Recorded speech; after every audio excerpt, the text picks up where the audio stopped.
Krishna Krishna Krishna Hare Ram Hare Ram Ram Ram Hare Krishna Krishna Krishna Hare Ram Ram Hare Krishna Hare Krishna అందరికి. So ఈరోజు ఈశోపనిషత్ క్లాస్కి మీ అందరికీ కూడా ISKCON Shri Shri Radha Govinda ఆలయం మంగళూరు కర్ణాటక తరపున స్వాగతం సుస్వాగతం. హరే కృష్ణ. ఓం అజ్ఞానతిమిరాంధస్య జ్ఞానాంజనశలాకయా చక్షుర్మిలితం యేన తస్మై శ్రీ గురవే నమః.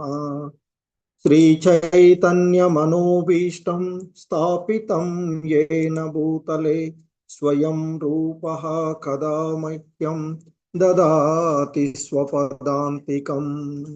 వందేహం శ్రీగురు శ్రీయుతపదకమలం శ్రీగురూన్ వైష్ణవాంశ.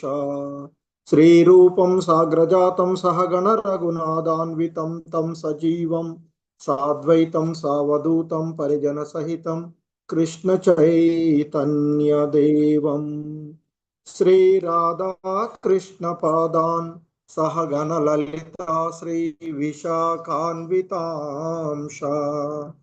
నమో ఓం విష్ణుపాదాయ కృష్ణ ప్రేష్టాయ భూతలే శ్రీమతే భక్తి వేదాంత స్వామినితి నామినే. నమస్తే సారస్వతే దేవే గౌరవాణి ప్రచారిణే నిర్విశేష శూన్యవాది పాశ్చాత్యదేశతారిణే. జయ శ్రీ కృష్ణ చైతన్య ప్రభు నిత్యానంద శ్రీ అద్వైత గదాధర శ్రీవాసాది గౌర భక్త వృంద. హరే కృష్ణ కృష్ణ కృష్ణ హరే హరే హరే రామ రామ రామ హరే హరే. హరే కృష్ణ. సో మనము ఈరోజు ఈశోపనిషత్, సో ఇది మరి మనిషిని ఆ దేవదేవుడైనటువంటి శ్రీకృష్ణ భగవాను దగ్గరగా చేర్చేటువంటి జ్ఞానము అనేటువంటి శ్రీ ఈశోపనిషత్ 108 ఉపనిషత్తులలోని ఒకటిగా మనకి అతి ముఖ్యమైనటువంటి ఈశోపనిషత్ మనము చూస్తూ ఉన్నాము. సో ఈ క్రమంలో ఇప్పటి వరకు ఈ ఈశోపనిషత్తులో ఉన్నటువంటి మరి 7 మంత్రాలను సో మనము చూసినటువంటిది. ఈరోజు 8వ మంత్రాన్ని మరి ఇస్కాన్ సంస్థాపక ఆచార్యులైనటువంటి శ్రీల ప్రభుపాదుల వారి యొక్క వివరణము ద్వారా ఆ శ్లోకాన్ని అవగాహన చేసుకోవడానికి ప్రయత్నం చేద్దాము. సో ముందుగా మంగళాచరణం ఇక్కడ. సో ఈశోపనిషత్తులో ఉన్న మంగళాచరణం మనం చూస్తున్నాం. ఓం పూర్ణమద పూర్ణమిదం పూర్ణాత్ పూర్ణముదచ్యేత్ పూర్ణస్య పూర్ణమదాయ పూర్ణమేవావశిష్యతే. సో దేవదేవుడైనటువంటి ఆయన సమగ్రుడు సంపూర్ణుడు అయి ఉన్నాడు అని, అతడు సర్వ సంపూర్ణుడు అవడం చేత అతని నుండి ఉద్భవించిన ఈ దృశ్యమాన ప్రపంచం మొదలైనవన్నీ కూడా సర్వ సంపూర్ణాలై ఉన్నాయి అని, మరి సంపూర్ణము నుండి కలిగినటువంటిది ఏదైనా తనంత తాను సమగ్రమై ఉంటుంది అని, అతడు సర్వ సంపూర్ణుడు అవడం చేత అతని నుండి అనేక సంపూర్ణాలు ఉద్భవించిన అతడు సర్వ సంపూర్ణుడుగానే ఉంటాడు అంటూ మంగళాచరణం చేస్తున్నాము. అలాగే దీనిలోని మొదటి మంత్రము ఈశావాస్యమిదం సర్వం యత్కించ జగత్యాం జగత్ తేన త్యక్తేన భుంజీత మా గృదకస్య సిద్ధధనం. ఈ విశ్వంలో గల చేతన అచేతన వస్తువులన్నీ భగవంతునికే చెంది ఆయన చేతనే నియమించబడుతూ ఉన్నాయి. అందుచేత మానవుడు తన కొరకే కేటాయించిన వాటిని, తనకు కావలసిన వస్తువులను మాత్రమే తీసుకోవాలి. ఎవరు కూడా ఇతరుల వస్తువులను స్వీకరించకూడదు. అవి ఎవరికి చెందినవో తెలుసుకొని ఉండాలి అంటూ చెప్పబడుతూ ఉన్నటువంటి రెండవ మంత్రం. ఇక కుర్వన్నేవేహ కర్మాణి జిజీవి చేచతం సమాహ ఏవం త్వయి నాణ్యదేతోస్తి న కర్మ లిప్యతే నరే. మానవుడు ఆ విధంగా కర్మలు చేస్తూనే వందల సంవత్సరాలు జీవించాలని ఆశించవచ్చును. అలాంటి కర్మ అతనిని కర్మశాసనానికి బంధించదు. మానవునికి ఇంతకంటే వేరే మార్గం లేదు అంటూ చెప్పబడినటువంటిది. ఇక మూడవ మంత్రం. అసూర్యానామతే లోక అందేన తమసావృతాః తాంస్తే ప్రేత్యాభిగచ్చంతి ఏకే చాత్మహను జనాః. ఆత్మను చంపుకునే వారెవరైనను తప్పకుండా విశ్వాసహీనమైన పూర్తి అంధకారము మరియు తమోమయమైన ప్రపంచాలు అనబడే లోకాలలోనికి ప్రవేశిస్తారు అంటూ చెప్పబడుతున్నది మూడవ మంత్రం. నాలుగవ మంత్రంలో ఆయన ఇక్కడ మనకి చెప్పబడుతూ ఉన్నటువంటి అంశం అనేజదేకం మనసో జవియో నైనం దేవా ఆప్నువన్ పూర్వమర్షత్ తద్దావతో అన్యాసత్యేతి తిష్టత్ తస్మిన్నపో మాతరిష్వా దదాతి. దేవదేవుడు స్వధామంలో స్థితుడై ఉన్నప్పటికీ కూడా మనసు కన్నును ఎక్కువ వేగము కలవాడై గతిశీలురగు ఎల్లరెలను అతిశయిస్తాడు. శక్తిమంతులకు దేవతలైనను అతని దరిచేరజాలరు. ఒక స్థానంలో ఉన్నప్పటికీ అతడు వాయువును వర్షమును వసిగడి వారిని నియంత్రిస్తాడు. ఉత్కృష్టులలో అతడు ఎల్లరులను అతిశయిస్తాడు అంటూ చెప్తున్నట్టు. ఐదవ మంత్రం.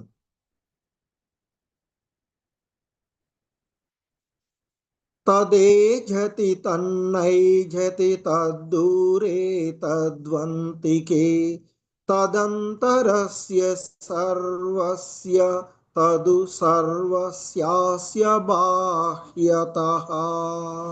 దేవదేవుడు నడుచును నడవడు. అతడు అత్యంత దూరంలో ఉన్నాడు, కానీ అతి సమీపంలో కూడా ఉన్నాడు. అతడు సమస్తములో ఉన్నను సమస్తమునకు వెలుపల కూడా ఉన్నాడు అంటూ చెప్పబడుతున్నది. ఆరో మంత్రం.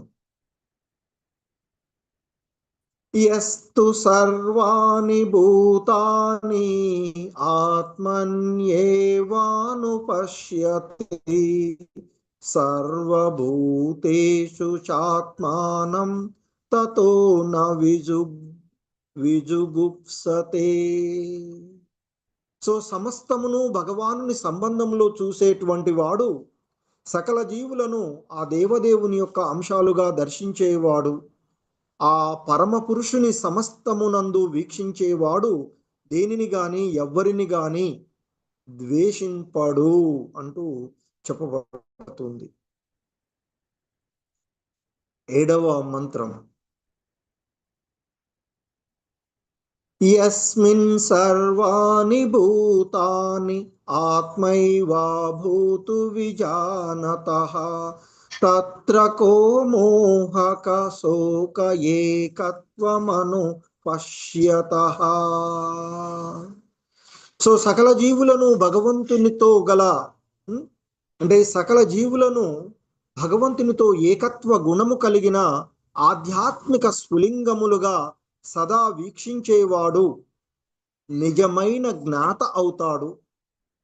ఆ పిదప అతనికి మోహము కానీ శోకము కానీ ఎట్లా కలుగుతాయి అంటూ ఒక ఆధ్యాత్మికమైనటువంటి ఉన్నతి చెందినటువంటి ఎందుకంటే ఆధ్యాత్మిక అంశాలలో 3 రకాలైనటువంటి వారి యొక్క ప్రస్తావన ఉంటూ ఉంటుంది.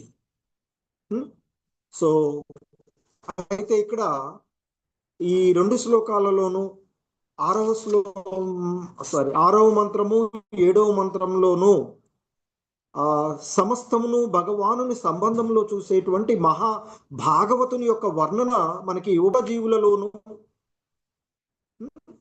ఆ భగవంతుడిని దర్శిస్తాడు. అలాగే సకల జీవులను ఆ భగవంతుని యొక్క అంటే ఆ భగవంతునితో ఏకత్వము కలిగిన ఆధ్యాత్మికమైనటువంటి అంశాలుగా సదా వీక్షిస్తూ ఉంటాడు. మరి అటువంటి వాడు మోహానికి గాని శోకానికి గాని ఎలా గురి అవుతాడు అంటూ మరి ఆధ్యాత్మికంగా ఉండేటువంటి కనిష్టాధికారి, మాధ్యమ అధికారి, అలాగే మరి ఉత్తమాధికారి అనేటువంటి విషయాలు. ఆ ఉత్తమాధికారి మరి జీవుని యొక్క ఆధ్యాత్మిక స్థితిని చూడగలిగేటువంటి వాడుగా చెప్పబడుతుంది. ఇంకా మరి ఆయన అంటే మహాభాగవతులు ఎవరైతే ఉన్నారో ఉత్తమ అధికారి వర్ణనం కూడా ఇంకా కంటిన్యూషన్గా మనకి ఈ 8వ మంత్రంలో ఆ ఉత్తమాధికారి అనేటువంటి వాడు భగవంతుణ్ణి ఏ విధంగా చూస్తాడు అనేటువంటి అంశము మనం ఈరోజు చూడబోతూ ఉన్నటువంటిది. సో ఈ 8వ మంత్రము హరే కృష్ణ. సో అన్మ్యూట్ చేసుకొని రిపీట్ చేయండి. హరే కృష్ణ. మాతాజీ క్లియర్ గానే వినిపిస్తుంది కదా మీకు? ప్రభుజీ వినిపిస్తుంది. హరే కృష్ణ ప్రభుజీ. ప్రణామాలు ప్రభుజీ. ప్రణామాలు మాతాజీ. హరే కృష్ణ.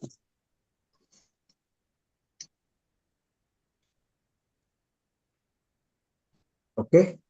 సో ఈశోపనిషత్ 8వ మంత్రము.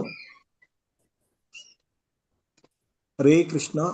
మీకు ఎవరికన్నా డిస్టర్బెన్స్ ఉంటే మీరు అన్మ్యూట్లో ఉండి చదువుకోండి, ఎందుకంటే మిగతా వాళ్ళకి వాయిస్ క్లియర్ లేకుండా అవుతుంది. కాబట్టి కొంచెం చూసుకోండి, ఎందుకంటే వర్షాలు అవి ఉంటే కొంచెం ఇబ్బంది అవుతుంది. మీరు చెప్పుకోవచ్చు, మ్యూట్లో ఉండి కూడా చెప్పుకోవచ్చు. హరే కృష్ణ. మీకు దగ్గర డిస్టర్బెన్స్ లేని వాళ్ళు అన్మ్యూట్ చేసేసుకోండి. హరే కృష్ణ.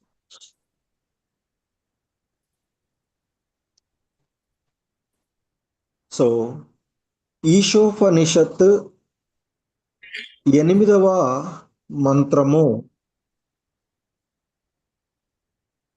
హరే కృష్ణ. సపర్యగాచు క్రమకాయమవ్రణం సపర్యగాచు క్రమకాయమవ్రణం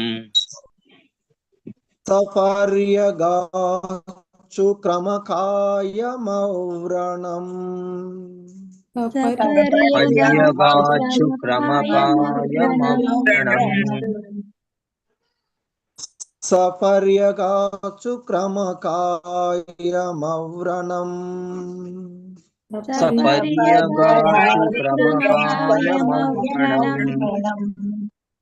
సపర్యగాచు క్రమకాయమవ్రణం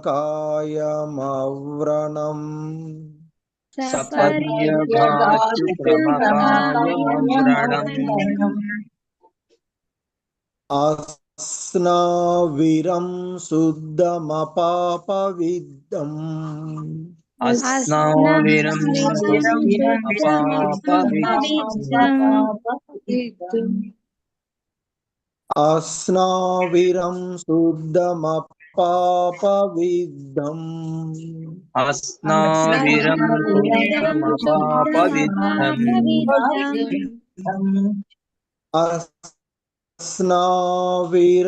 శుద్ధమపాపవిద్దం అస్నావిరం శుద్ధమపాపవిద్దం కవిర్మనీషీ పరిభూ స్వయంభూః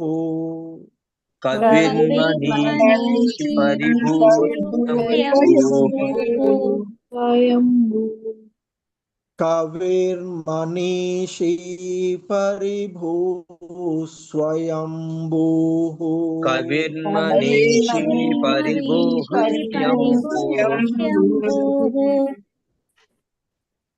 कविर्मनीषी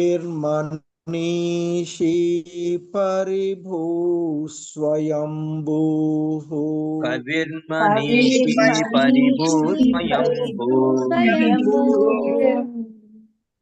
याता तत्यतोर्दस व्यददाच स्वतीभ्य समाभ्यः यथा तदच्युतमाभ्यः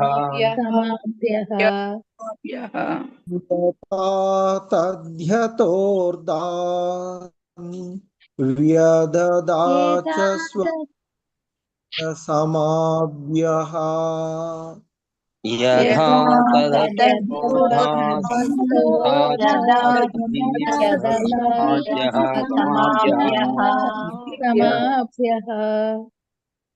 यदा तद्यतोर्तान् व्यददाच स्वतीभ्य समाभ्यः यथा तदच्युतान् व्यददाच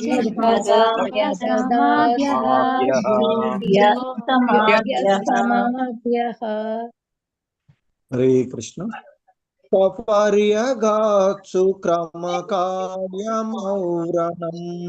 अस्नाविरं शुद्धमपापविद्धम् क्रमकार्यमौरणम् अस्नाविरम् सपर्यगात्सु क्रमकार्यमौरणम् अस्नाविरं शुद्धमपापविद्धम् सपर्यगात्सु क्रमकार्यमौरणम् अस्नाविरं अपापविद्धम्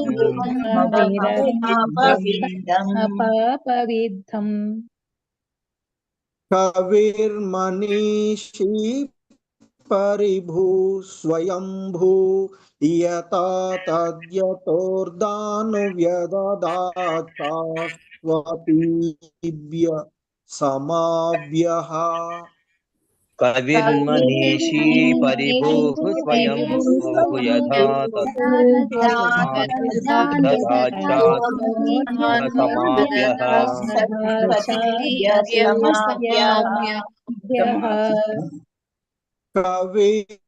कविर्मनीषी परिभू स्वयंभूः यता तत्यतोर्दान्व्यददाच स्वतीभ्य समाभ्यः कविर्मनीषी परिभूः स्वयंभूः यथा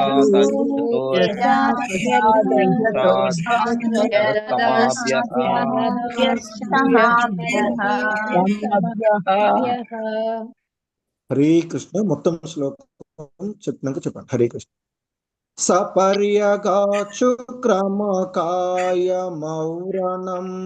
अस्नाविरं शुद्धमपापविद्धम् कविर्मनीषी परिभू स्वयंभूः यता तत्यतोर्दान् व्यददाचास्वतीभ्य समाभ्यः सपर्यगात्सु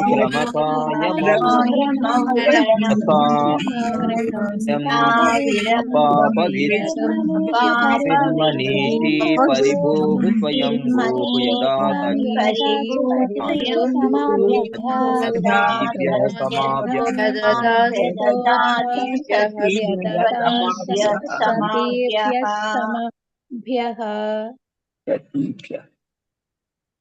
हरे कृष्ण माताजी चदవండి सपर्यगात्सु क्रमकार्यमौरणम् अस्नाविरं शुद्धमपापविद्धम् कविर्मनीषी परिभूः स्वयंभूः यथा तज्जतोर्धान् व्यदधाश्च स्वतीभ्यः समाभ्यः హరే కృష్ణ ప్రభుజీ. సపర్యగాచ్చు క్రమకాయమవ్రణం అస్నావిరం శుద్ధమపాపవిద్దం కవిర్మనీషీ పరిభూ స్వయంభూ యదా తద్యతోర్ధాన్ వెదతాచ్చ సతీభ్యః సమాభ్యః. హరే కృష్ణ ప్రభుజీ. సౌభాగ్యలక్ష్మి మాతాజీ హరే కృష్ణ. హరే కృష్ణ మాతాజీ. సపర్యగాచ్ క్రమకాయమవ్రణం అస్నావిరగం శుద్ధమపాపవిద్ధం కవిర్మనీషీ పరిభూ స్వయంభూః యథా తద్యతోర్థాన్ వ్యదదాశాశ్వతేభ్యః సమాభ్యః. హరే కృష్ణ మాతాజీ. హరే కృష్ణ ప్రభుజీ. లక్ష్మి వెంకట్ మాతాజీ హరే కృష్ణ. హరే కృష్ణ ప్రభుజీ. ఈశ్వపరిషత్ 8వ మంత్రం. సపర్యగాచు క్రమకాయమవ్రణం అస్నావిరం శుద్ధమపాపవిద్ధం కవిర్మనీషిన్ పరిభూ స్వయంభూ యథా దధ్యతోర్ధాన్ వ్యదధాశ్చాస్వతీభ్య సమాప్య. హరే కృష్ణ ప్రభుజీ. మాధవి లత మాతాజీ హరే కృష్ణ. హరే కృష్ణ మాతాజీ. సపర్యగాచ్చు క్రమకాయమవ్రణం అస్నావిరం శుద్ధమపాపవిద్ధం కవిర్మనీషీ పరిభూ స్వయంభూః యథా తద్యతోర్థాన్ వ్యదధాశ్చాశ్వతీభ్యః సమాభ్యః. హరే కృష్ణ మాతాజీ. హరే కృష్ణ. సపర్యగాచ్చు క్రమకాయమవ్రణం అస్నావిరం శుద్ధమపాపవిద్ధం కవిర్మనీషీ పరిభూ స్వయంభూః యథా తద్యతోర్ధాన్ వ్యదదాచ్చ శ్వతీభ్య సమాభ్యః. హరే కృష్ణ ప్రభుజీ. హరే కృష్ణ. సో ఈ మంత్రం యొక్క అర్థాన్ని చూద్దాము. సో ఈ 8వ మంత్రం ఈ విధంగా చెప్పబడుతుంది. సపర్యగాచ్చు క్రమకాయమవ్రణం అస్నావిరం శుద్ధమపాపవిద్ధం కవిర్మనీషి పరిభూ స్వయంభూః తత్యతోర్తాన్ వ్యదదాచస్వ. సో ఈ మంత్రంలో ఇంకా కూడా పూర్వము వివరించినటువంటి అధికారి సకల జీవులు భగవంతునితో ఏకత్వం కలిగి అలా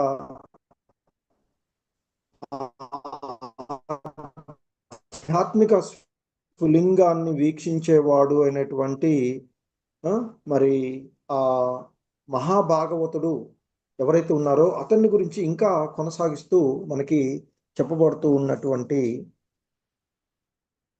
అంశంగా ఇక్కడ చూడవచ్చు. దీని యొక్క భావం, ఈ మంత్రం యొక్క భావాన్ని చూసినట్లయితే అటువంటి వ్యక్తి ఏదైతే సంపూర్ణంగా ప్రతిదీ కూడా భగవత్ అందరికంటే గొప్పవాడైన సర్వజ్ఞుడు అయినటువంటి అనింద్యుడుగా చెప్పబడేటువంటి సో మరి అలాగే రక్తనాళ రహితుడు, స్వచ్ఛుడు మరియు కల్మషము లేనివాడు, అనాది కాలము నుండి అందరి కోరికలను తీర్చుతున్న స్వయం సమృద్ధి కలవాడు అయిన దేవదేవుణ్ణి వాస్తవంగా తెలుసుకోవాలి అంటూ చెప్తున్నారు. ఆ విధంగా ఎవరైతే ఆధ్యాత్మిక విధానంలో పురోభివృద్ధి చెంది మహాభాగవతులుగా ఉన్నటువంటి, ఎందుకంటే ఆ పరతత్వాన్ని గురించి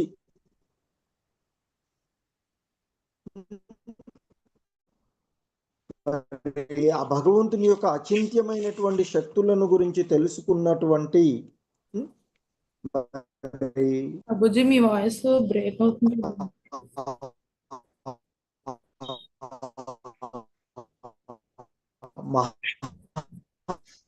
హరే కృష్ణ ప్రభుజీ వాయిస్ బ్రేక్ అవుతుంది. బాగా బ్రేక్ అవుతుంది ప్రభుజీ మీ వాయిస్. ప్రభుజీ మీ వాయిస్ బ్రేక్ అవుతుంది ప్రభుజీ.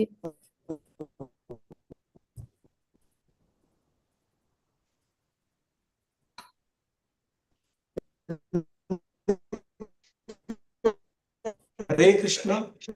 ఇప్పుడు ఎలా ఉంది మాతాజీ? ఇప్పుడు బాగుంది ప్రభుజీ. ఓకేనా మాతాజీ ఈ వాయిస్ ఇప్పుడు? ఓకే ప్రభుజీ. ఎవరితో బ్రేక్ మూడు దశల్లో ఉండేటువంటి వాళ్ళు ఎవరితో చెప్తున్నారు. వాయిస్ బ్రేక్ అవుతుంది కనిష్ట అధికారి, మధ్యమాధికారి. బ్రేక్ అవుతుంది ప్రభుజీ, ఏం అర్థం కావట్లేదు అసలు. హరే కృష్ణ. ఉత్తమ. హరే కృష్ణ.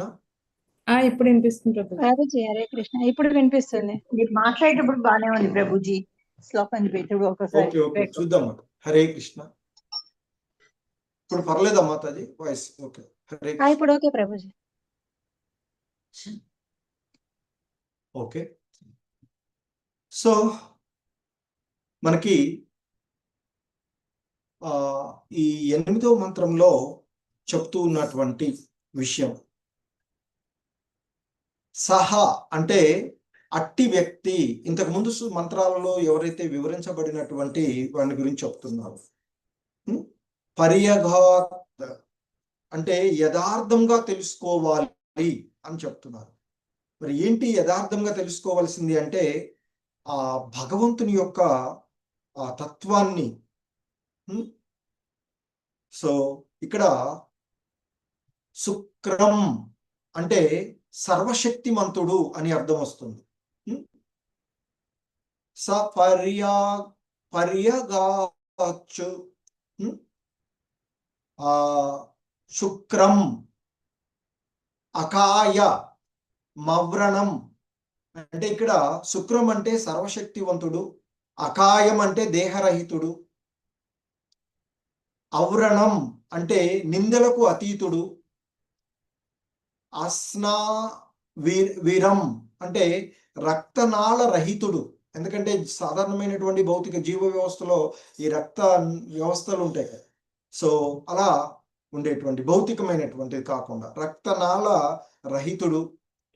శుద్ధం అంటే విశుద్ధుడు. శుద్ధం అపాప విద్ధం అంటే నిర్మలుడు అని మనము ఇక్కడ. సో అలా మరి కవి హి అంటే సర్వజ్ఞుడు. కవి అని అంటే ఎవరిని అంటాము? అన్ని తెలిసినటువంటి వాడు. సో మరి మనీషి అంటే ఇక్కడ తత్వవేత్త అని వస్తుంది. పరిభూహు అంటే పరమ ఉత్కృష్టమైనటువంటి స్వయంభూ, స్వయం పూర్ణుడు. ఎవరు? ఆ దేవదేవుడు.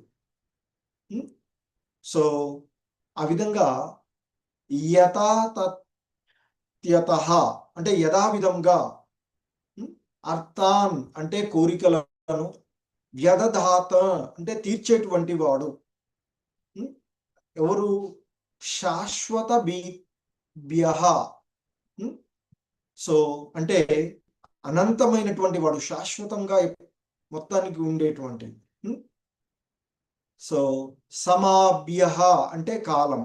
సో మరి అటువంటి ఆ ఉత్తమమైనటువంటి అధికారి, ఉత్తమమైనటువంటి మహాభాగవతుడు, అకాయుడు, అందరికంటే గొప్పవాడైనటువంటి వాడు, పరమోత్కృష్టుడు, అందరికంటే కూడా ఉత్కృష్టుడైనటువంటి వాడు, అశరీరుడు, అకాయుడు, సర్వజ్ఞుడు, సర్వము తెలిసినటువంటి వాడు, నిందలకు అతీతుడు, రక్తనాళ రహితుడు, స్వచ్ఛుడు, కల్మషం లేనివాడు, అనాది కాలము నుండి అందరి కోరికలను తీర్చుతూ ఉన్నటువంటి ఆ స్వయం సమృద్ధి కలిగినటువంటి వాడు అయినటువంటి ఆ దేవదేవుణ్ణి వాస్తవంగా తెలుసుకోవాలి అనేది ఈ మంత్రం యొక్క భావము మనకి ఇక్కడ చెప్పబడుతూ ఉన్నటువంటిది. సో దీనికి శ్రీల ప్రభుపాదుల వారి యొక్క వివరణం మనం చూసినట్లయితే చెప్పబడుతూ ఉన్నటువంటి వివరణ ఆ పరమపురుషుని యొక్క దివ్యము శాశ్వతమైన రూపం యొక్క వర్ణన ఇక్కడ ఇవ్వబడుతుంది అని చెప్తూ ఉన్నారు మనకి ఈ శ్లోకంలో, ఈ మంత్రంలో చెప్పబడుతుందంటే పరముకు ఆ అపపురుషుడు అయినటువంటి దేవదేవుడు, పరమోత్కృష్టుడు, అకాయుడు, సర్వజ్ఞుడు, అనింద్యుడు, రక్తనాళ రహితుడు, విశుద్ధుడు, నిర్మలుడు, స్వయంపూర్ణుడు అయిన కవి, అంటే సర్వము ఇచ్చినటువంటి వాడు, అనంతకాలం నుండి అందరి యొక్క కోరికలను తీర్చేటువంటి వాడు అయినటువంటి ఆయన యొక్క వర్ణన, అంటే ఆ దేవదేవుడు పరమపురుషుని యొక్క దివ్యము శాశ్వతమైన రూపాన్ని ఇక్కడ వర్ణిస్తూ ఉన్నారు ఈ మంత్రంలో అంటూ మనకి చెప్పబడుతూ ఉన్నటువంటిది. ఇంకా దీని ద్వారా తెలుస్తూ ఉంది ఏంది, ఆ భగవంతుడు రూపరహితుడు కాదు. భౌతిక జగత్తులోని రూపాలకు భిన్నమైనటువంటి దివ్య రూపము అతడు కలిగి ఉంటాడు అనేటువంటిది మనకి చెప్పబడుతూ ఉన్నటువంటిది. ఎందుకంటే ఈ భౌతిక జగత్తులో ఉన్నటువంటి జీవుల రూపము ప్రకృతిమయమైనటువంటి దేహంతో కూడి యంత్రం వలె పనిచేస్తూ ఉండేటువంటిది. అంతే కదా, ఈ దేహంలో వివిధ అంగాలు వివిధ రకాలైనటువంటి యంత్రముల లాగా పనిచేస్తూ ఉండేటువంటివి. అలాగే మన భౌతికమైనటువంటి శరీరము రక్త నాళాలతో జరిగి ఉండేటువంటిది. అందుకే చెప్తుంటారు కదా, ఏదైనా ఒక అవయవం పనిచేయకపోతే అక్కడికి దానికి సరిగా ఆక్సిజన్ అందట్లేదు, రక్తం అందట్లేదు అని, తద్వారా అది సరిగా పనిచేయట్లేదు అని చెప్తుంటారు. అంటే మన దేహంలో ఉండేటువంటి వివిధ అవయవాలు పనిచేయాలంటే రక్తనాళాలు, రక్తాలన్నీ కూడా సరిగా అవి చేరి అందే విధంగా ఉండాలి. సో అలాంటి అవసరమే లేనటువంటి దివ్యమైనటువంటి స్వరూపము ఆ దేవదేవుడిది అని ఇక్కడ చెప్పబడుతూ ఉన్నటువంటి అంశం మనం తెలుసుకోవలసినటువంటిది. సో కాబట్టి భౌతిక శరీరం ఏదైతే ఉందో, ఈ భౌతికమైనటువంటి భౌతిక జగత్తులో ఉండేటువంటి జీవులు పొందేటువంటి ఈ శరీరము మరి రక్తనాళాలతో కూడి ఉంటుంది. కానీ భగవంతుని దివ్య శరీరము రక్తనాళముల వంటి వాటిని కలిగి ఉండదు అనేది ఇక్కడ చెప్పబడుతుంది. రక్తనాళ రహితుడు అని చెప్పబడినటువంటి, అంటే అక్కడ దాని అర్థం ఏంటంటే ఆ భగవంతుని యొక్క దేహానికి ఆత్మకు ఎటువంటి భేదం లేదు. మనదేని మన దేహము నశించిపోయేటువంటిది, ఆత్మ మాత్రమే శాశ్వతమయ్యేటువంటిది. ఆ ఆత్మ పొందినటువంటి ఈ దేహం ఏదైతే ఉంది ఇది నశించిపోయేటువంటిది. సో భగవానుడు అకాయుడు అనేటువంటిది ఇక్కడ చాలా స్పష్టంగా చెప్పబడినది. అనగా అతని దేహానికి ఆత్మకు భేదం లేదు అని మనము అర్థం చేసుకోవాలి.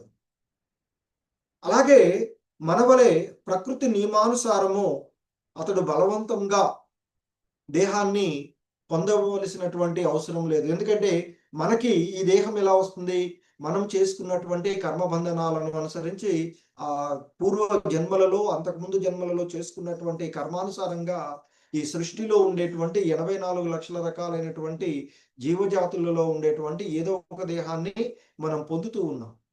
కానీ వాస్తవానికి ఆ భగవంతుడు అందుకు భిన్నంగా తనను తాను సృజించుకునేటువంటిది. భగవద్గీత 4వ అధ్యాయంలో కూడా చెప్తారు కదా. సో ఎప్పుడెప్పుడు ఎక్కడెక్కడ ధర్మానికి హాని జరుగుతూ ఉంటుందో, అధర్మము పెచ్చుమీరిపోతూ ఉందో, ఆయా సమయాలలో నన్ను నేను సృజించుకుంటాను అని చెప్తూ ఉన్నటువంటి. సో మరి ఈ భౌతిక జగత్తులో ఆత్మ స్థూల దేహానికి, సూక్ష్మ దేహానికి, మనసుకు భిన్నమైనటువంటిదిగా ఉండేది. కానీ ఆ భగవంతుడిది విషయంలో అతని దేహానికి ఆయనకి భేదము లేనటువంటిది. సో కనుక ఆయన పరమపూర్ణుడు, పరిపూర్ణమైనటువంటి వాడు. ఆయన యొక్క మనసు, దేహము స్వయంగా అన్నీ కూడా ఒకటే. మనలాగా మనసు ఒక రకంగాను, దేహము అలాగే దేహాల్లో కూడా సూక్ష్మ స్థూల దేహాలు అనేటువంటి పరిస్థితులు ఆ భగవంతునికి అది ఉండవు. సో మరి అదే విషయాన్ని బ్రహ్మ సంహితలో బ్రహ్మ చెప్పబడినటువంటి అంశాన్ని ఇక్కడ శ్రీల ప్రభుపాదులు వారు గుర్తు చేస్తూ ఉన్నారు. ఏమంటున్నారంటే బ్రహ్మ సంహిత 5వ అధ్యాయము 1వ శ్లోకమునందు భగవంతుని గురించినటువంటి ఇటువంటి వర్ణనమే ఒకటి ఉన్నది. అచ్చట అతడు సచ్చిదానంద విగ్రహముగా వర్ణించబడినాడు. అనగా అతని నిత్య రూపము, నిత్యత్వము, జ్ఞానము, ఆనందంతో నిండి ఉంటుంది అని చెప్పబడుతూ ఉన్నటువంటి. సో ఆ బ్రహ్మ సంహితలో చెప్పబడినటువంటి ఆ పంచమాధ్యాయంలోని మొదటి శ్లోకము బ్రహ్మ చెప్పేటువంటి ఈశ్వర పరమా కృష్ణ సచ్చిదానంద విగ్రహ అనాదిరాదేర్ గోవింద సర్వకారణ కారణం. ఈశ్వర అంటే నియంత్రించేటువంటి వాడు, పరమః ఈశ్వర పరమః సర్వశ్రేష్ఠుడు, కృష్ణ ఈశ్వర పరమ కృష్ణ అంటున్నాం కదా. సో శ్రీకృష్ణ భగవానుడు సచ్చిత్ ఆనంద విగ్రహ అని చెప్పబడుతుంది. సత్ అంటే నిత్య అస్తిత్వం కలవాడు, చిత్ అంటే పరమజ్ఞాన స్వరూపుడు, ఆనంద విగ్రహ పరమానంద విగ్రహము, అనాదిర్ గోవింద. అనాది అంటే అనాది అయినటువంటి వాడు, ఆది లేనటువంటి వాడు. ఆది అంటే సర్వమునకు మూలమైనటువంటి వాడు. గోవింద అంటే గోవింద భగవానుడు, సర్వకారణ కారణం, సమస్త కారణములకు ఆయనే కారణుడు అని చెప్పబడినటువంటి విషయం బ్రహ్మ సంహితలో చెప్తుంటారు. బ్రహ్మ అంటాడు, గోవింద నామంతో ఖ్యాతికెక్కిన శ్రీకృష్ణుడే పరమేశ్వరుడు, అతడు సచ్చిదానంద దేహము కలిగినట్టి వాడు, అతడే సమస్తమునకు మూల కారణము, అతనికి మూల కారణము ఏదియునూ లేదు. ఎందుకంటే మరి వాస్తవానికి అంతే కదా, విష్ణు భగవానుడికి మిగతా ఆయన వచ్చినటువంటి అవతారాల్లో కొన్ని అవతారాలకు, కృష్ణుడికి, రాముడికి, వివిధ అవతారాలకు జనకులు ఉన్నట్లుగా చెప్పబడుతుంది. కానీ విష్ణు భగవానుడికి పూర్వము ఎవరు అంటే ఆయన యొక్క తండ్రి తల్లి ఎవరు అనేటువంటిది ఏదీ లేదు కదా. కనీసం బ్రహ్మకి విష్ణువు ద్వారా వచ్చాడు అని ఉంటుంది, శివుడు బ్రహ్మ నుంచి వచ్చాడు అనేటువంటిది ఉంది. కానీ విష్ణు భగవానుడు ఎక్కడి నుంచి వచ్చాడు అనేటువంటిది మనకి లేదు. అంటే అనాదిగా ఉన్నటువంటి వాడు, సమస్త కారణములకు కారకుడు ఆ భగవంతుడు. సో కాబట్టి శ్రీకృష్ణుడు నిత్య నామ రూప గుణ లీలలతో అలరారుచుండేటువంటి పరతత్వము ఆ శ్రీకృష్ణుడు అనేటువంటిది మనకి ఇక్కడ మరొకసారి ఈ మంత్రం ఈశోపనిషత్తులో ఉన్నటువంటి ఈ మంత్రం ద్వారా తెలుస్తూ ఉన్నటువంటి. ఎందుకంటే కృష్ణ నామము అంటేనే ప్రేమాకర్షణమైన నిత్య పరతత్వమునకు ప్రతీక అని చెప్తూ ఉంటుంటారు. ఆ కృష్ణ అనే పదము, ఆ నామం ఏదైతే ఉందో ప్రేమాకర్షణమైనటువంటి నిత్య పరతత్వమునకు ప్రతీకగా చెప్తూ ఉంటుంటారు. మరి ఆ ద్విభుజ శ్యామసుందరుడు అయినటువంటి, మురళిని ధరించినటువంటి శ్యామసుందర విగ్రహమే ఆయన యొక్క నిత్య నిజస్వరూపము అని చెప్తూ ఉంటుంటారు. కృష్ణుడు యొక్క అదే మరి ఆయన యొక్క నిజమైనటువంటి స్వరూపము.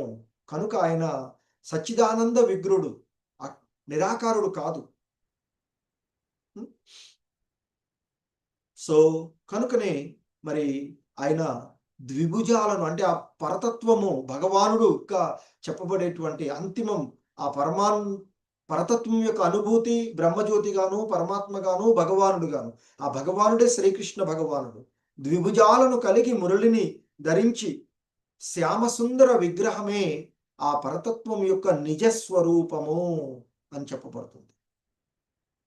అతడు తన యొక్క అచింత్యమైన ఆ శక్తి, శిశక్తి ద్వారా సర్వవ్యాపకుడై, చిన్మయ గుణ సంపన్నుడై, సర్వులను మోహింపచేయు మానవాకార శోభితుడు ఆ కృష్ణ భగవానుడు, గోవిందుడు అని చెప్తూ ఉన్నటువంటిది. సో ఆ విధంగా బ్రహ్మ కూడా ఆ భగవంతుని యొక్క సాకార రూపాన్ని గురించి వర్ణించినటువంటి ఆ కృష్ణతత్వం సచ్చిత్ ఆనందమయమైనది అని చెప్తూ ఉంటుంటారు. మరి ఆ తత్వమే దివ్య మనోహరమైన శ్రీ విగ్రహంగా రూపుదాల్చినది అని చెప్తారు. సో మరి నిర్గుణ నిరాకార బ్రహ్మము అనేది ఆయన ఆ సచ్చిదానంద దేహపు కాంతిగా చెప్పబడుతుంది. కాంతి అందలి ఒక అంశం మాత్రమే అని చెప్తూ ఉంటుంటారు. సో ఆ విధంగా ఆ భగవంతుని యొక్క సచ్చిదానంద రూపాన్ని గురించి మనకి ఇక్కడ మంత్రంలో అంటే చెప్పబడినటువంటిది. సో భాగవతులు అనేటువంటి వాడు అంటే ఆధ్యాత్మిక తత్వాన్ని తెలుసుకోబోరినటువంటి వాళ్ళు ఆ భగవంతుని యొక్క మహోన్నతమైనటువంటి తత్వాన్ని తెలుసుకోవాలి. ఆ పరమ పురుషుడి యొక్క పరమోత్కృష్టముడు, అకాయుడు, సర్వజ్ఞుడు, అనింద్యుడు, రక్తనాళ రహితుడు, విశుద్ధుడు, నిర్మలుడు, స్వయంపూర్ణుడు అయినటువంటి కవి. కవి అంటే సర్వజ్ఞాని, అనంతకాలము నుండి ఎల్లరి కోరికలను తీర్చేటువంటి వాడు. ఎందుకంటే ఆయనే మూలం, ఆయన నుండి అన్ని ఉద్భవించినటువంటి, ఈ సృష్టికి పూర్వం నుండి ఉండేటువంటి వాడు ఆ భగవానుడు. సో ఆ విధంగా మనిషి ఆ భగవంతుని గురించినటువంటి యథార్థాన్ని తెలుసుకోవాలి అని చెప్తున్నారు. అదే నిజమైనటువంటి జ్ఞానం. సో ఆ విధంగా మరి ఆ భగవానుడి యొక్క దివ్య దేహము మన దేహాలకు పూర్తిగా భిన్నమైనదని వేద వాజ్మయము చాలా స్పష్టంగా తెలియచేస్తూ ఉన్నటువంటిది. అందుకే ఒకప్పుడు అతడు నిరాకారునిగా వర్ణింపబడతాడు. మనకున్నటువంటి రూపము అతనికి లేదని, మనము ఊహింపగలిగిన రూపం కూడా అతనికి లేదని మాత్రమే దాని యొక్క భావం. అంతేగాని ఆయన రూపం లేదు అని కాదు ఇక్కడ చెప్పబడుతుంది. నిరాకారుడుగా వర్ణించబడుతున్నాడు అంటే దాని అర్థం మనలాంటి రూపం కాదు అనేది ఇక్కడ అంటే మన గోచరించవచ్చు. అంటే మనలాంటిది అంటే భౌతికమైనటువంటిది కాదు అనేటువంటిది చేయాలి. ద్విభుజ శ్యామసుందరుడే, మానవులాగా కనిపించేటువంటి శ్యామసుందరుడే. సో మనం ఊహించినటువంటి రూపము కాదు అని తెలుసుకోవడమే భావన అని చెప్తున్నారు శ్రీలా ప్రభుపాదుల వారు. అలాగే ఇంకా తన దేహమందలి ప్రతి అంగము భగవానుడు ఇతరేంద్రియముల కార్యములను చేయగలడని బ్రహ్మ సంహితలో సో ఎన్నోసార్లు చెప్పుకుంటాం. ఆ భగవంతుడు చెవుల ద్వారా చూడగలడు, కన్నుల ద్వారా వినగలడు.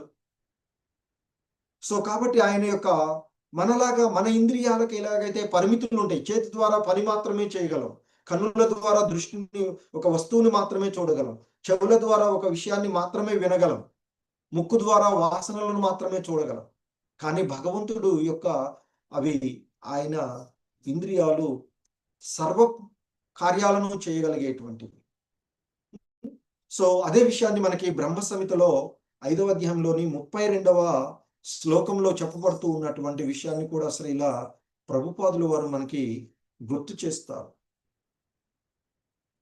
ఎందుకంటే ఆ 32వ శ్లోకంలో చెప్పబడుతుంది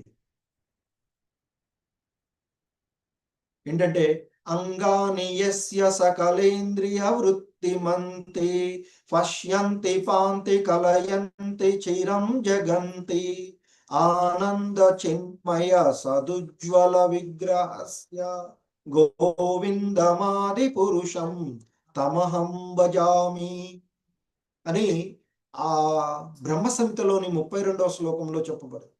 దివ్యమైన శ్రీ విగ్రహము సచ్చిత్ ఆనందములతో పూర్ణమై ఉండుట చేత మిక్కిలి ఉజ్వలమై ఉన్నది. ఆయన దివ్య శరీరమునందలి ప్రతి అంగము సర్వేంద్రియముల కార్యములచే పూర్తిగా విలసితమై ఉన్నది. ఆయన సర్వదా ఆధ్యాత్మిక జగత్తును భౌతిక జగత్తును చూసును, పాలించుచుండును.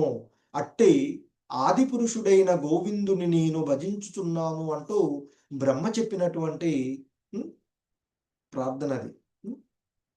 సో ఆ విధంగా ఆ భగవంతుడు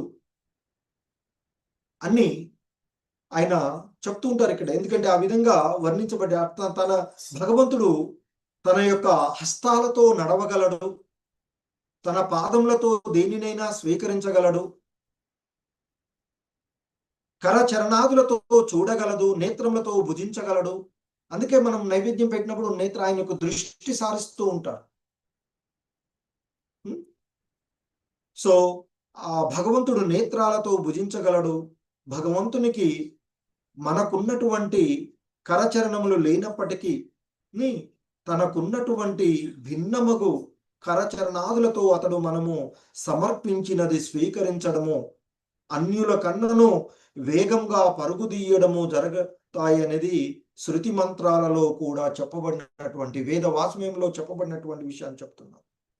ఆల్రెడీ మరి మనకి ఈ శ్లోకంలో చుక్రం అంటే సర్వశక్తిమంతుడు అనే పద ప్రయోగం ద్వారా ఈ ఈశోపనిషత్తులో ఆయన గురించి చెప్పినది. అలాగే 7వ మంత్రం దృష్ట్యా భగవానుడు అనుభూతం అనర్చుకొనిన ప్రామాణిక ఆచార్యులచే ఆలయంలో ప్రతిష్ఠించబడి అర్చా విగ్రహము భగవానుని మూల రూపమునకు అభిన్నమైనటువంటిది. సో అంటే ఆ భగవానుడు మనం ఆలయాలలో ఉండేటువంటి మరి ఆ అర్చా విగ్రహము ఆ భగవానుడు వేరు కాదు. ఎందుకంటే ఆలయాలలో ఉండేటువంటి ప్రతి ఆ అర్చా విగ్రహాలు భగవంతుడుగానే భావించి మనము అలా చేయాలి అని చెప్తుంటారు. సో అలాగే ఆ ఆలయాలలో ప్రతిష్ఠించబడేవి కూడా 3 రకాలుగా ఉన్నవి అని, స్వయంభూ,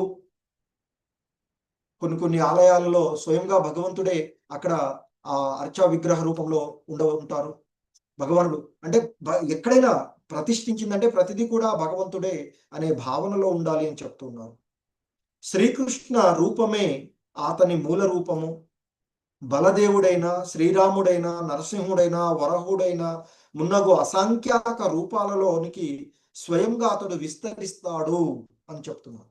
అంటే మనకి భగవద్గీతలో కూడా విశ్వరూప దర్శనంలో చెప్పబడినట్లుగా అన్ని రూపాలకు మూలాధారము ఆ కృష్ణ ద్విభుజ శ్యామ సుందర రూపమే అని చెప్పబడింది.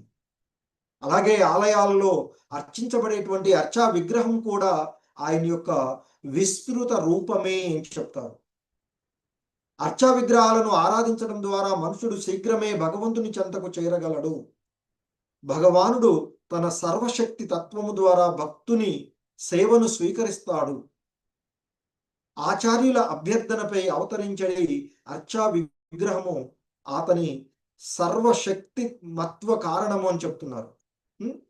సో అర్చము ఆ భగవంతుని వలె వర్తిస్తుంది ఆ విగ్రహాలు కూడా, అక్కడ ఉన్నటువంటి ఆలయాల్లో ఉండే అర్చా విగ్రహాలు కూడా అని చెప్తారు. అంటే స్వయం భగవానుడే అక్కడ ఉన్నట్లుగా మనము భావించాలి అని చెప్తారు. మరి శ్రీ ఈశోపనిషత్తు జ్ఞానము గాని ఇతర శృతి మంత్ర జ్ఞానము గాని లేనటువంటి మూర్ఖులు విశుద్ధ భక్తులచే అర్చించబడేటువంటి అర్చా విగ్రహాలను ఆ భౌతిక తత్వ నిర్మితమైనదిగా భావిస్తూ ఉంటుంటారు. చాలా మంది చాలా రకాలుగా అంటారు, మీ ఆ విగ్రహాలే కదా అవి రాయి లేదా ఇంకేదోగా. మూర్ఖులు మాత్రమే ఆ విధమైనటువంటి భావనలో ఉంటారు అని చెప్తున్నారు. సో కనుకనే ఎంతో మంది మన భారతదేశం, మన సనాతన ధర్మాల్లో మన ఆలయాలను కూడా ధ్వంసం చేసినటువంటి మూర్ఖులు ఎంతో మంది దండయాత్రల ద్వారా జరిగినటువంటి మనం చూస్తూ ఉంటుంటాం. సో అందుకే ఇక్కడ మూర్ఖులు లేదా కనిష్టాధికారులు చర్మచక్షువులకు ఆ రూపము భౌతికమైనదిగా గోచరించినను సర్వశక్తిమంతుడు సర్వజ్ఞుడు అయినందున తాను కోరినట్లుగా భగవానుడు భౌతిక ఆధ్యాత్మికమును అయిన అంటే భౌతికమును ఆధ్యాత్మికంగాను ఆధ్యాత్మికమును భౌతికంగాను మార్చగలిగేటువంటి వాడు. అందుకే అంతకుముందు కూడా ఆయన నడుస్తాడు, నడవడు, లోపల ఉంటాడు, బయట ఉంటాడు అని చెప్పబడినట్టు. మరి ఈ భౌతిక జగత్తులో ఆ భగవంతుడు మానవ రూపంలో అవతరించిన కారణంగా ఆయనని అపహాసం చేసేటువంటి వారిని అల్పజ్ఞులుగా భగవద్గీతలో శ్రీకృష్ణ భగవానుడే స్వయంగా తెలియచేసినటువంటి అంశాన్ని మనం చూస్తాం. భగవద్గీత 9వ అధ్యాయంలోని 11 మరియు 12 శ్లోకాల్లో చెప్తుంటారు. 11 శ్లోకంలో చెప్తారు, అవజానంతి మామూఢ మానుషిం తనుమాశ్రితం పరం భావమజానంతో మమభూత మహేశ్వరం అని చెప్పబడినటువంటిది. నేను మానవ రూపంలో అవతరించినప్పుడు మూర్ఖులు నన్ను పరిహాసం చేస్తారు. సమస్తానికి పరమ ప్రభువునైన నా దివ్య స్వభావమును వారు ఎరుగజాలరు అంటూ సాక్షాత్తు ఆ భగవంతుడే విచారాన్ని వెలుగుచ్చినటువంటి విషయాన్ని ఇక్కడ శ్రీల ప్రభుపాదుల వారు గుర్తు చేస్తూ ఉన్నారు. సో మరి అలాగే మరి ఇంకా చెప్తారు ఆయన, మోగాశ మోగ కర్మాణో మోగ జ్ఞాన విచేతనః రాక్షసీమాసురీం చైవ ప్రకృతిం మోహినీం శ్రితాః. ఆ విధంగా మోహానికి లోనైనటువంటి వారు దానవ నాస్తిక భావాలకు ఆకర్షితులవుతారు. అట్టి భ్రాంతి స్థితిలో వారి మోక్షవాంఛలు, కామ్యకర్మలు, జ్ఞాన సాధనలు అన్నీ కూడా వ్యర్థమవుతాయి అంటూ సాక్షాత్తు భగవంతుడే చెప్పినటువంటి. సో మరి ఆ కృష్ణ భగవానుణ్ణి మరి ఆయన యొక్క పరతత్వంగా ఆయనని హృదయంలో అంగీకరించినటువంటి భక్తులు కూడా చాలా మంది ఉంటారు అని చెప్తుంటుంటారు. సో మరి అటువంటి వాళ్ళు వారి యొక్క ఆ ప్రయత్నాలన్నీ కూడా వ్యర్థమే అనేటువంటిది ఇక్కడ చెప్పబడుతుంది. అటువంటి వారు దివ్యమైన, శాశ్వతమైన, జనన మరణాలకు అతీతమైనటువంటి ఆ భగవద్ధామాన్ని చేరుకోలేరు అనేటువంటిది ఇక్కడ చెప్పబడుతూ ఉన్నటువంటి అంశం. ఆ విధంగా మరి ఆ అల్ప జ్ఞానము కలిగినటువంటి ఆ భగవంతుని సర్వశక్తి తత్వాన్ని తెలుసుకోలేనటువంటి మరి అల్పజ్ఞులు వాళ్ళు పతనం చెందుతూ ఉంటారు. వారు కారణమే అలా విధంగా పతనం చెందడానికి కారణం ఏంటంటే భగవంతునితో తనకున్న సంబంధాన్ని మర్చిపోయినటువంటి కారణమే అని చెప్తున్నారు. మరి జీవులకు అవసరమైనవి భగవానుడు అనంతకాలము నుండి సమకూరుస్తూ ఉన్నాడు అనేటువంటిది ఇక్కడ మనకి ఈ మంత్రంలో చెప్పబడినటువంటి విషయం కూడా అదే కదా చెప్తున్నారు. ఏంటి? అనంతకాలము నుండి ఎల్లరి కోరికలను తీర్చేటువంటి వాడు అని ఆ భగవంతుడిని తెలుసుకోవలసినటువంటిది. ఎందుకంటే అనంతకాలంగా ఆ భగవంతుడు జీవుల యొక్క, ఈ సర్వజీవుల యొక్క మరి అవసరాలను తీరుస్తూ ఉన్నటువంటి విషయాన్ని మనకి వేద మంత్రాలలో చాలా స్పష్టంగా ఈ ఈశోపనిషత్తులో కూడా చెప్పబడినటువంటిది. సో కనుక మరి ఈ సమస్తానికి, సమస్తంలో ఈ సృష్టిలో ఉండేటువంటి ప్రతి జీవులకు కావలసినవన్నిటినీ కూడా సమకూర్చేటువంటి వాడు ఆ భగవంతుడే అనేటువంటి విషయాన్ని ఇక్కడ మనం తెలుసుకోవలసినటువంటిది. మరి సాధారణంగా జీవుడు భగవాను నుండి ఏది కోరుకోవాలో గాని, ఎట్టి పదమును అన్వేషించాలో గాని అతడు తిరిగి ఉండడు. మరి నిజంగా కదా సర్వాన్ని ఇవ్వగలిగేటువంటి ఆ భగవంతుణ్ణి ఆయన మనకి దర్శనమిస్తే లేదా ఆలయాలకు వెళ్ళి ఏదో తాత్కాలికమైనటువంటి సంపదల కోసం లేదా ఇంకేదో ఏదో చిన్న చిన్న చిన్న విషయాలు కోరుకుంటున్నాం. కానీ మరి అసలు ఏం కావాలి? మనకి నిజమైనటువంటి ఆనందమయమైనటువంటి జీవనం కావాలి. నిజమైనటువంటి జనన మరణాలకు అతీతంగా ఉండే తత్వం కావాలి.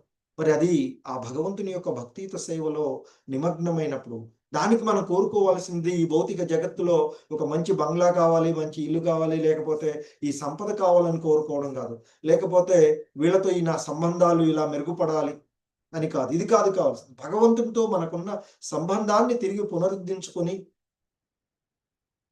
ఆ పరతత్వ జ్ఞానంలో ఆ దేవదేవునికి దివ్యమైన ప్రేమయుతమైనటువంటి సేవ చేయడం ద్వారా ఆయన యొక్క దివ్య సాంగత్వాన్ని పొందాలని కోరుకోవాలి. కానీ అది కోరుకోం మనం. అందుకే ఇక్కడ చెప్తున్నారు శ్రీల ప్రభుపాదుల వారు, జీవుడు భగవాను నుండి ఏది కోరుకోవాలో కానీ ఏది అన్వేషించాలో కూడా తెలుసుకోలేనటువంటి అజ్ఞానమైనటువంటి స్థితిలో ఉంటూ ఉన్నారు. సో మరి దురదృష్ట శావత్తు జీవులు ప్రకృతి ప్రభావాలకు లోనై మరి పలు ఇతరమైనటువంటి విషయాలను అడుగుతూ ఉంటారు. వాళ్ళను గురించే మరి అనేక విధాలుగా బుద్ధి కలిగినటువంటి వాళ్ళుగా చెప్తూ ఉంటుంటారు. మనకి ఆ భగవద్గీత 2వ అధ్యాయంలోని 41వ శ్లోకంలో చెప్పబడినటువంటి విషయాన్ని శ్రీల ప్రభుపాదుల వారు మనకి ఇక్కడ గుర్తు చేస్తూ ఉన్నారు. వ్యవసాయాత్మిక బుద్ధిరేకేహ కురునందన బహుశాఖ హ్యనంతాచ బుద్ధయో వ్యవసాయినా. మరి అలా మరి భౌతికమైనటువంటి వాటిలో ఉండేటువంటి వారు అస్థిరమైనటువంటి ఉద్దేశంతో ఉండి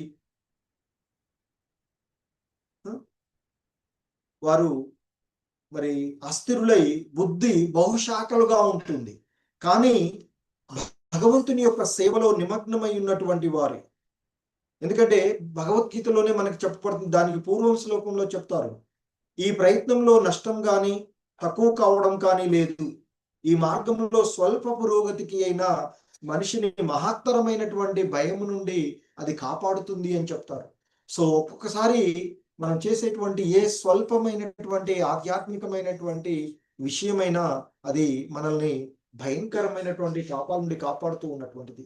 సో కనుకనే ఆ విధంగా మరి లౌకికమైనటువంటి విషయాలలో ఎడ అనురక్తులైనటువంటి వారి యొక్క బుద్ధి బహుశాఖలుగా అనేక విధాలుగా ఉంటుంది అని చెప్తూ ఉన్నటువంటిది. సో అలా మా యొక్క తాత్కాలికమైనటువంటి సౌందర్యం చేత ముగ్ధులైనటువంటి వారు, మాయా బంధనాలలో చిక్కుకున్నటువంటి వారు మన జీవితం యొక్క లక్ష్యాన్ని మర్చిపోతారు అని శ్రీమద్ భాగవతం చెప్పబడినటువంటి విషయాన్ని కూడా గుర్తు చేస్తున్నారు. భగవద్ధామమును చేరుటయే ప్రతి జీవుడి యొక్క నిజ జీవిత లక్ష్యము, కానీ దాన్ని మర్చిపోతూ ఉన్నాం. మరి దీనిని మనిషి నానా రకాలైనటువంటి ప్రణాళికలతో కార్యాలతో అన్నింటినీ సర్దుకుపోవడానికి యత్నిస్తూ ఉంటాడు. మరి వాస్తవానికి ఇది దుఃఖాలయం, అశాశ్వతమైనటువంటి ఒక జైల శాఖ లాంటిది. సాధారణ జీవన విధానంలో జనశ్రీవన స్రవంతిలో ఉండేటువంటి శాఖ ఒకటి జైలు నేర నిరోధక శాఖ ఉంటుంది. నేర నిరోధక శాఖలు ఏంది, అప్పుడప్పుడు వాళ్ళని తీసుకెళ్ళి అక్కడ జైల్లో ఉంచేస్తాం, ఎందుకు మార్పు రావడానికి. కానీ మనం అది చేయట్లేదు. అక్కడే సౌకర్యాల కోసం సర్దుకుపోతుంటారు. ఆ జైల్లో ఇవ్వబడే వాటిని సర్దుకుపోయి అక్కడే శాశ్వతంగా ఉండేటువంటి ప్రయత్నాలు కూడా చేసేటువంటి వాళ్ళు కొంతమంది ఉండే. మరి దీన్నే మనల్ని నమిలిన పిప్పినే మళ్ళీ మళ్ళీ నవలడము అని చెప్తూ ఉంటుంటారు. మరి శ్రీ ఈశోపనిషత్తు మంత్రము యత తతత్యత అనే చక్కని పదము వాడబడింది అని చెప్తున్నారు. ఇక్కడ గురించి భగవానుడు వరప్రదానం చేస్తాడు అనేది సూచిస్తూ ఉంది. అంటే జీవుడు నరకమునకు పోగోరితే జోక్యకుండా భగవాన్ అతన్ని ఆ కార్యం చేయడానికి అనుమతిస్తాడు. చాలా మంది చాలాసార్లు అడుగుతూ ఉంటాడు, భగవంతుడు మరి నిర్దేశిస్తుంటాడు కదా, చెడు పనులు చేయకుండా ఆపవచ్చు కదా అంటే, భగవంతుడు ఎవరి ఎడా ఏ విధమైనటువంటి పక్షపాత ధోరణి ఉండడు. ఇది మార్గాన్ని మనకు చూపెడతారు, మనం ఏ విధంగా కోరుకుంటే. అందుకనే భగవద్గీతలో కూడా చెప్తుంది, ఎవరెవరు ఏ విధాలుగా నన్ను ఆశ్రయిస్తే ఆ విధంగా నేను వారి యొక్క కోరికలు నెరవేరుస్తానని చెప్తున్నారు. అందుకే ఇక్కడ చెప్తున్నారు, మనకి చెప్పబడుతున్నటువంటిది, ఒకవేళ ఎవడైనా దుర్మార్గమైనటువంటి పనులు చేస్తూ వాడు ఎలాగూ నరకానికి వెళ్తాడు. అలా పోగొడితే వాడికి అందులో భగవంతుడు ఏ జోక్యం చేసుకోడు. వాడు చేసినటువంటి కర్మల ఫలంగా దానికి ఏ ఫలితం రావాలో ఆ ఫలితాన్ని మాత్రం ఇస్తాడు భగవంతుడు.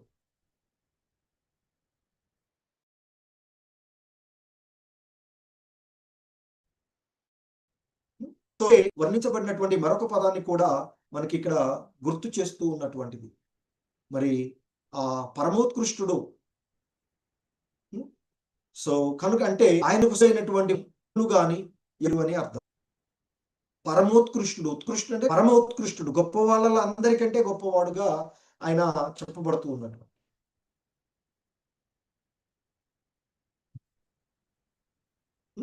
సో ఇంకా చెప్తున్నారు శ్రీల, భగవాను నుండి భిక్షమడిగే భిక్షగాళ్ళగా జీవులు ఇచ్చట వర్ణించబడ్డారు. అంతే కదా, ఏదో అడుగుతూ ఉండి మనకు కావాలి. భగవంతునికి సేవ చేస్తే ఆయన మనం ఏం కావాలో అది చేస్తాం. కానీ మనం ఏం చేస్తాము, ఆలయాలకు వెళ్ళి బిచ్చగాళ్ళ మాదిరిగా ఆ భగవంతుడిని బిచ్చాలు అడుగుతుంది. మరి జీవులు కోరిన వాటిని భగవంతుడు అనుగ్రహిస్తాడు. సరే, మనం ఏ విధంగా కోరుకుంటే ఆ విధంగానే భగవంతుడు అనుగ్రహిస్తారు అని చెప్తున్నాం.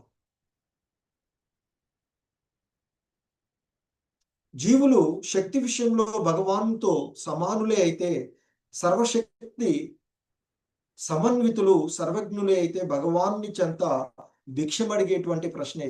మరి అందరూ కూడా చాలా మంది, కొంతమంది నీవే భగవంతుడివి అంటూ మనల్ని కొంతమంది మనల్ని నేను భగవంతుడిని, నువ్వు భగవంతుడివి, నువ్వు దేవుడివి, నేను దేవుడిని అని చెప్పేటువంటి వాళ్ళు కూడా చాలా మంది ఉండేటువంటి. మరి అలా చెప్పేటువంటి వాళ్ళు మరి భగవంతుడి దగ్గరికి వెళ్ళి కావాలి, ఇది కావాలి అని అడుగుతూ ఉంటుంటారు. మరి అందుకే చెప్తున్నారు, నామమాత్ర మోక్షమును కూడా వారు అడగవసరం లేదు.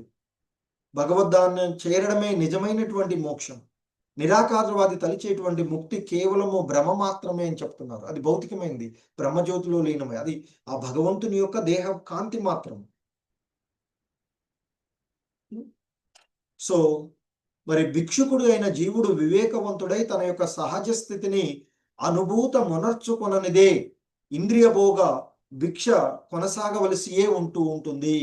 తనను తాను తెలుసుకొని భగవంతుని యొక్క సేవకుడుగా తనను భావించనంత కాలము అతడు ఈ ఇంద్రియ భోగ అనేటువంటి భిక్షని అతడు అందులో దాన్ని కొనసాగిస్తూనే ఉంటాడు అని చెప్తూ,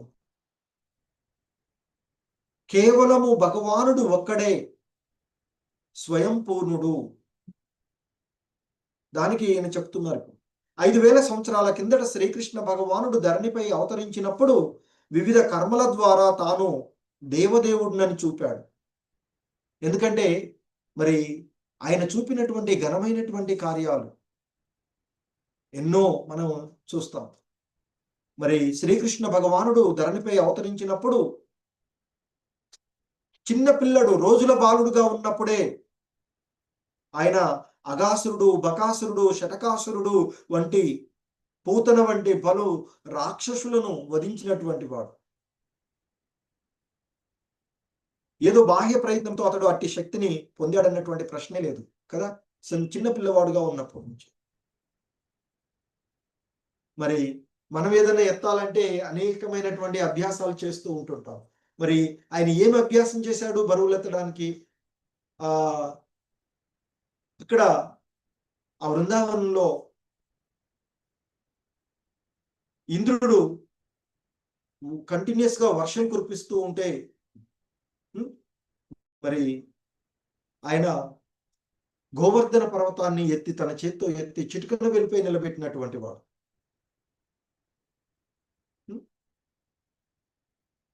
మరి ఎటువంటి సాంఘిక కట్టుబాట్లు లేకుండా, ఎటువంటి నిందకు గురి కాకుండా అతడు గోపికలతోనూ రాసలీలలు జరిపినటువంటి వాడు. గోపికలు అతనిని ఉపపతి ప్రేమ భావనతో దరిచేరినప్పటికీ వారి నడుమ గల సంబంధము క్రమశిక్షణను ఖచ్చితంగా పాటించేడు వారు అని చెప్తున్నారు. మరి ఆ విషయాన్ని సన్యాసి అయినటువంటి చైతన్య మహాప్రభువులు కూడా ఆరాధించారు. ఎందుకంటే భగవంతుడు సదా పరిశుద్ధుడు, నిర్మలుడు అని ధృవపరచడానికి ఈశోపనిషత్తు అతనిని శుద్ధం అపాప విద్ధం అని వర్ణించినటువంటిది. అపవిత్రమైన దాన్ని దేనినైనా అతని చేత సృజించబడినంతటా అది పవిత్రమే అవుతుంది. అందుకే కదా మనకి భగవద్గీతలో కూడా చెప్తారు ఆయన పరమ పాపిష్టి వాడు అని చెప్పబడినటువంటి వాడైనా నా యొక్క భక్తిత సేవ అనే స్థిర పడవలో నిమగ్నమై ఉన్నట్లయితే ఈ భవసాగరాన్ని అతడు దాటగలడు అని చెప్తారు భగవద్గీతలో.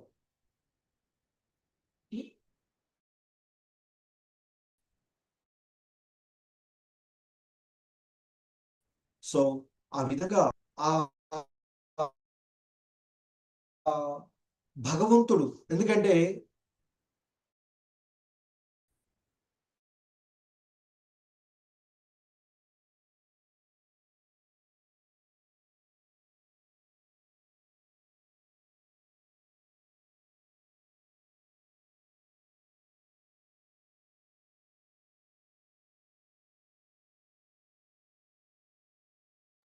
హరే కృష్ణ ప్రభుజీ.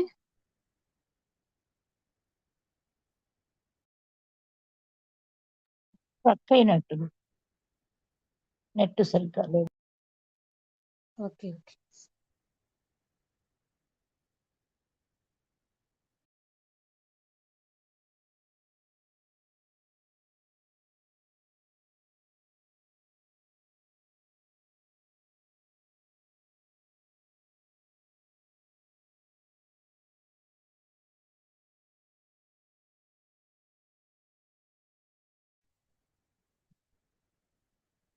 హరే కృష్ణ.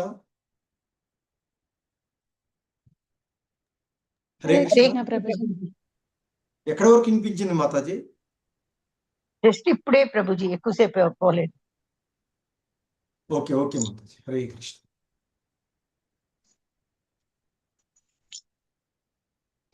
సో భగవంతుడు ఎటువంటి అపవిత్రమైన దానినైనా ఆయన సృజించడం ద్వారా అది పవిత్రమవుతుంది అనే భావనలోనే ఆయన ఇక్కడ నిర్మలుడుగా సూచించబడినటువంటిది. అలాగే భగవద్గీతలోనే చెప్పబడినట్లుగా ఆదియందు భక్తుడు అక్కడ దురాచారుడుగా ఉన్నప్పటికీ, అంటే సరైనటువంటి ప్రవర్తన లేనటువంటి పరమ పాపిష్టి వాడైనప్పటికీ కూడా మరి భక్తి మార్గంలో ఉన్నందువలన అతన్ని పవిత్రుడుగానే భావించాలి అని చెప్తుంది భగవద్గీత. సో మరి అది ఆ భగవంతుని యొక్క నిర్మల సాంగత్య స్వభావం వలననే కలుగుతూ ఉన్నది అంటూ చెప్తున్నారు.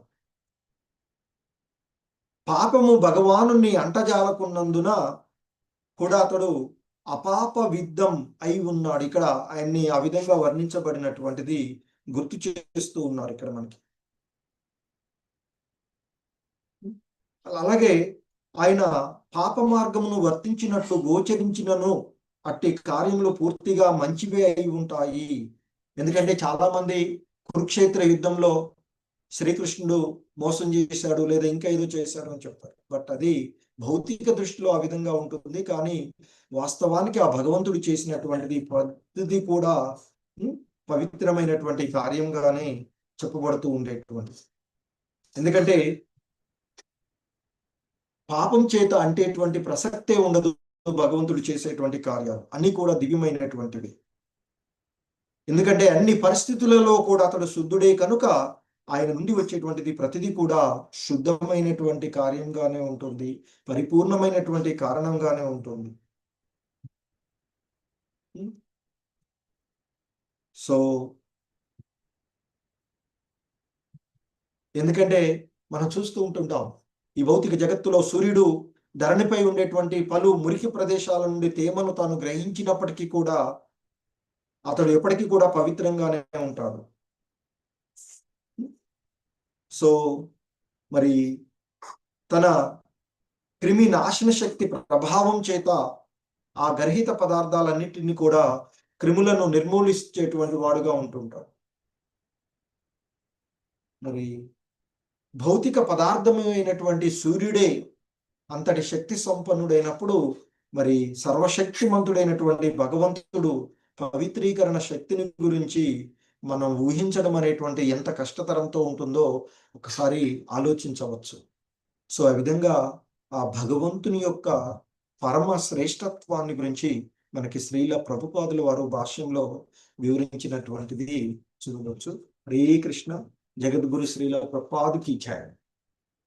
సో ఇది ఈరోజు ఈ శ్లోకానికి శ్రీల ప్రభుపాదుల వారు ఇచ్చినటువంటి వివరణ.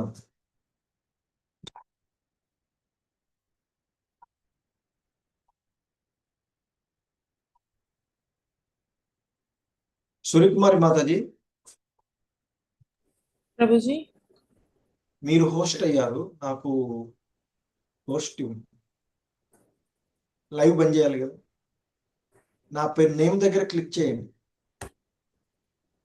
ఓకే. హోస్ట్ వస్తుంది చూడండి. మీకు లేదు అంటే మీరు మీ మొబైల్లో లైవ్ అని ఉంది కదా, దానిపైన క్లిక్ చేస్తే అక్కడ ఒక డబ్బాలాగా కనపడుతుంది, దానిపైన క్లిక్ చేయండి, ఎండ్ అవుతుంది లైవ్.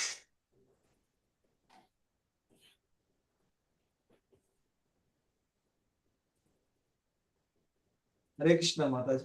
ఇక్కడ ప్రభుజీ నాకు కనిపించట్లేదు. మీరు ఇప్పుడు మీ లిస్ట్ లో నేమ్ ఉంటుంది కదా మాతాజీ, నా పేరు, నేను దానిపైన క్లిక్ చేయండి. దాని దగ్గర 3 డాట్స్ దగ్గర క్లిక్ చేయండి.